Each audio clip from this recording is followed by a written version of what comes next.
Jeg er lige kommet ud fra et møde her i Europaparlamentet, og mit hoved er simpelthen ved at eksplodere.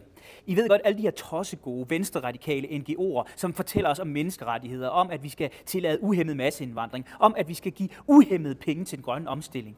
Det viser sig nu, at de har fået penge, skattekroner af EU-kommissionen. Og hvad værre er, der har ikke været nogen som helst kontrol med, hvad de har brugt pengene på. Det siger EU's egne revisorer, EU's revisionsret nemlig i en ny rapport.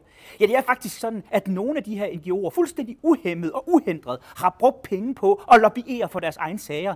EU-kommissionen har altså betalt med dine skattekroner tossegode grønne NGO'er for at bilde os ind, at vi skal afskaffe dieselmotorer, for at bilde os ind, at vi alle sammen skal spise larver i vores mad, eller at vi ikke længere må spise kød, til at lobbyere EU-kommissionen.